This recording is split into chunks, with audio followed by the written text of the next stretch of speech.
Assalamualaikum warahmatullahi wabarakatuh. Perkenalkan nama saya Maisa Mahran Rahmahani dengan NIM 17016262200. Di sini saya akan menjelaskan dan mempresentasikan seminar proposal saya yang berjudul Pengaruh Kompleksitas Antara Konsumsi Energi Fosil, Pertumbuhan Ekonomi, dan Foreign Direct Investment di negara-negara ASEAN. Dosen pembimbing pertama saya merupakan Ibu Siti Fatimah Zahra, SEIME, dan pembimbing kedua saya adalah Ibu Profesor Siti Indah Nikansari, SEMSE. Jadi, apa yang melandasi latar belakang penelitian saya? Pertama, adanya krisis iklim global pada Perjanjian Paris Agreement 2015, di mana negara-negara di dunia menargetkan kenaikan suhu kurang dari 1,5 derajat Celcius. Namun, sampai saat ini kenyataannya suhu bumi terus meningkat, dan negara-negara terus berusaha agar kenaikan suhu bumi tidak lebih dari 2, dan lebih dari 75% emisi karbon dioksida berasal dari konsumsi energi fosil. Data ini diambil dari 1997 sampai dengan 2025. Selain di global, kita merapat dan menelisik apa yang terjadi di benua ASEAN, terutama di benua di mana Indonesia berpijak, yaitu di Asia Tenggara, di mana ASEAN atau Asia Tenggara menyumbang 11% pertumbuhan energi global sejak 2010. Dan menurut IESR, permintaan energi diproyeksikan akan naik lebih dari 70% pada 2040 seiring dengan industrialisasi di negara-negara ASEAN. Kenaikan konsumsi energi fosil dan emisi karbon dioksida sebenarnya mengalami keterkaitan dengan variabel lainnya, terutama variabel pertumbuhan ekonomi dan variabel foreign direct investment atau variabel investasi asing langsung, di mana permasalahan konsumsi energi fosil di ASEAN tidak bisa diselesaikan dengan mudah secara parsial karena ia terikat dengan sistem yang lebih kompleks bersama variabel pertumbuhan ekonomi dan foreign direct investment. Terlihat bagaimana inkonsistensi penelitian terdahulu, di mana penelitian Nupewa tahun 2022 menemukan bahwa ada hubungan dua arah antara FDI dan pertumbuhan ekonomi. Lalu menurut Nur Muzahid pada tahun 2022, ada hubungan dua arah antara konsumsi energi dengan PDB, FDI dengan konsumsi energi, namun tidak ditemukan hubungan dua arah antara PDB dan FDI. Berbeda dengan penelitian oleh Mangkabungu Kaungal tahun 2023, di mana ditemukan kausalitas satu arah antara FDI kepada GDP. Oleh karena itu, mayoritas penelitian masih menggunakan data global dan negara-negara tunggal. Yang saya lihat dan saya analisis, belum ada penelitian yang menguji ketiga variabel tersebut di benua Asia, khususnya di benua Asia Tenggara, atau yang kita sering sebut dengan ASEAN. Saya akan meneliti data 6 negara ASEAN dari tahun 2010 sampai 2024 yang akan diuji hubungan kausalitasnya dalam jangka panjang dan jangka pendek. Berikut adalah rumusan masalah dari penelitian saya. Yang pertama adalah bagaimana pengaruh konsumsi energi fosil terhadap pertumbuhan ekonomi di negara-negara ASEAN. Kedua, bagaimana pengaruh pertumbuhan ekonomi terhadap konsumsi energi fosil di negara-negara ASEAN. Ketiga, bagaimana pengaruh konsumsi energi fosil terhadap FDI di negara-negara ASEAN. Keempat, bagaimana pengaruh foreign direct investment terhadap konsumsi energi fosil di negara-negara ASEAN. Kelima, bagaimana pengaruh pertumbuhan ekonomi terhadap FDI di negara-negara ASEAN. Dan yang keenam, bagaimana pengaruh FDI terhadap pertumbuhan ekonomi di negara-negara ASEAN. Berikut pula tujuan penelitian yang akan saya teliti, yang akan teliti. Yang pertama, tujuan dari penelitian ini adalah mengetahui pengaruh konsumsi energi fosil terhadap pertumbuhan ekonomi di negara-negara ASEAN. Kedua, mengetahui pengaruh pertumbuhan ekonomi terhadap konsumsi energi fosil di negara-negara ASEAN. Ketiga, mengetahui pengaruh konsumsi energi fosil terhadap FDI di negara-negara ASEAN. Yang keempat, mengetahui pengaruh FDI terhadap konsumsi energi fosil di negara-negara ASEAN. Yang kelima, mengetahui pengaruh pertumbuhan ekonomi terhadap FDI di negara-negara ASEAN. Dan yang keenam, mengetahui pengaruh FDI terhadap pertumbuhan ekonomi di negara-negara ASEAN. Saya peneliti akan em, akan meneliti dan mengambil teoritis yang mendukung penelitian ini. Teori pertama adalah teori pertumbuhan ekonomi neoklasik dari Harold Domar, di mana ketika investasi yang terus meningkat adalah prasyarat pertumbuhan ekonomi jangka panjang.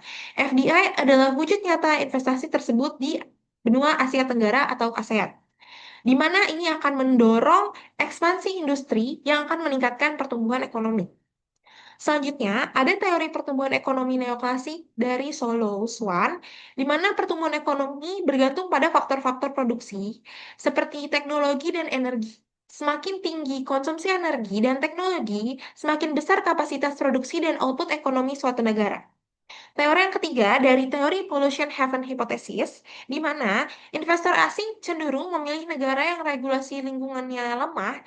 Di ASEAN, ini menciptakan lingkaran di mana ketika FDI masuk, industri berkembang, dan konsumsi energi fosil akan meningkat. Teori yang keempat adalah teori environmental Kuznets curve, di mana pada fase awal industrialisasi, peningkatan pendapatan akan diiringi oleh peningkatan degradasi lingkungan. ASEAN saat ini berada di fase industrialisasi, di mana pertumbuhan ekonomi dan konsumsi energi fosil bergerak searah. Berikut adalah penelitian terdahulu yang peneliti rangkum dengan variabel dan metode penelitian yang sama. Pertama, ada penelitian dari Nupewa yang berjudul More Than Just Investment, Causality Analysis Between Foreign Direct Investment and Economic Growth.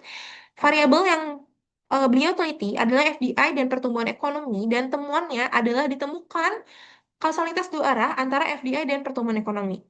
Penelitian kedua ada dari causality dari Nur Muzahid dengan judul penelitian Causality Analysis of CO2 Emissions, FDI, Gross Domestic Product, and Energy Consumption, Empirical Evidence from SAARC Countries, di mana beliau meneliti FDI, CO2, GDP, dan konsumsi energi, di mana ditemukannya kausalitas dua arah antara konsumsi energi dan PDB, lalu kausalitas dua arah juga antara FDI dan konsumsi energi, namun tidak ditemukan kausalitas antara PDB dan FDI. Penelitian ketiga adalah dari Mangkabung Kaungal dengan judul An Empirical Analysis of the Relation Between FDI and Economic Growth in Tanzania, di mana beliau meneliti variabel FDI dan pertumbuhan ekonomi. Beliau menerangkan bahwa ada hubungan satu arah antara FDI kepada GDP.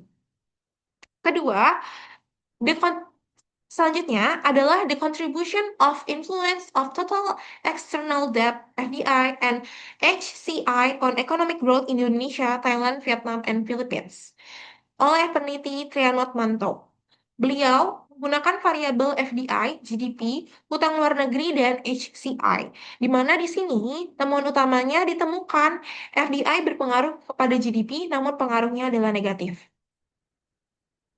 Selanjutnya, ada penelitian dari Sinwari dengan judul Does FDI Affect Energy Consumption in Belt and Road Initiative Economics? The Role of Green Technology, di mana variabelnya adalah FDI dengan konsumsi energi. Temuan utamanya adalah positif ditemukan hubungan pengaruh FDI kepada konsumsi energi. Penelitian selanjutnya dari Sadekin, Relationship Among Tourism, FDI, and Economic Growth in Bangladesh, tahun 2025. Variabel yang beliau teliti adalah FDI, pertumbuhan ekonomi, dan pariwisata, di mana FDI berpengaruh kepada GDP positif dalam jangka panjang, namun FDI berpengaruh pada GDP negatif pada jangka pendek. Selanjutnya adalah penelitian dari Swan, The Nexus Between Fossil Fuels, FDI, Economic Growth, Carbon Dioxide Emission, and Renewable Energy, The Case of Hong Kong, di mana di sini ada renewable energy, FDI, GDP, dan CO2. di mana ditemukan hubungan satu arah GDP kepada emisi karbon dioksida. Kedua, ditemukan hubungan satu arah FDI kepada karbon dioksida, dan ditemukan hubungan dua arah dari energi fosil dan karbon dioksida. Berikut adalah kerangka penelitian yang akan saya teliti, yang akan peneliti teliti di mana pertumbuhan ekonomi mengalami hubungan kausalitas terhadap foreign direct investment dengan data FDI inflows of GDP.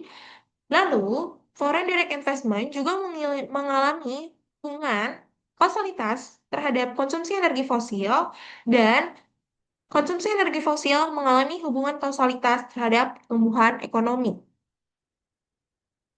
Berikut adalah hipotesis penelitian yang akan peneliti teliti di mana HO menyatakan tidak ada pengaruh, ketika HO ditolak, H1 diterima, maka menyatakan ada pengaruh. Di mana di sini konsumsi energi fosil mempengaruhi pertumbuhan ekonomi mempengaruhi konsumsi energi fosil mempengaruhi FDI mempengaruhi konsumsi energi fosil, pertumbuhan ekonomi mempengaruhi FDI, dan FDI mempengaruhi pertumbuhan ekonomi. Data yang peneliti dapatkan adalah data dari All World in Data pada tahun 2010 sampai 2024 dengan data 6 negara ASEAN. Metode uji yang akan peneliti ambil adalah Granger Causality Test dan VAR atau VECM. Berikut adalah data dan sampel yang akan peneliti teliti. Yang pertama, jenis datanya adalah data panel, time series, gabungan time series dengan cross section. Kedua, sampel yang akan peneliti ambil adalah 6 negara ASEAN, diantaranya adalah Indonesia, Singapura, Malaysia, Vietnam, Thailand, dan Filipina. Periodenya tahun 2010 sampai 2024, sekitar 15 tahun. Sumber datanya adalah dari Our World in Data dengan data konsumsi energi per kapita, GDP per kapita, FDI inflow by GDP.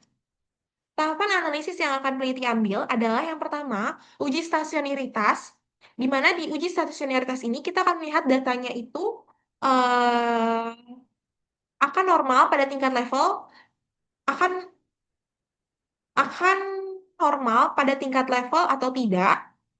Lalu yang kedua, ada penentuan lag optimum atau lag optimal yang akan dilihat by IC, SIC, dan HK. Lalu yang ketiga, ada uji kointegrasi Johansen test untuk mengidentifikasi keseimbangan jangka panjang. Apakah ketiga variabel ini memiliki keseimbangan jangka panjang atau tidak. Yang keempat, ada uji kausalitas Granger, di mana uji kausalitas Granger akan melihat adanya hubungan sebab akibat antar variabel yang tadi ada di hipotesis. Yang kelima, ada pemodelan VHCM, di mana di sini peneliti akan melihat dinamikanya dalam jangka panjang dan jangka pendek. Lalu yang terakhir ada ERF dan variance decomposition, di mana di sini akan melihat respon dan kontribusi guncangan variabel. Berikut adalah presentasi dari peneliti. Semoga penelitian ini bermanfaat bagi ilmu pengetahuan, baik bagi peneliti sendiri maupun bagi masyarakat, negara, dan ASEAN sendiri. Peneliti sadar penelitian ini perlu banyak improvisasi. Penelitian ini perlu banyak perbaikan dan juga masukan dari para ahli yang memang sudah meneliti dan ahli dalam hal tersebut. Maka dari itu, peneliti mengharapkan banyak masukan, juga mengucapkan banyak terima kasih atas perhatiannya. Saya Maisa Mahrana Mahari, pamit undur diri. Wassalamualaikum warahmatullahi wabarakatuh.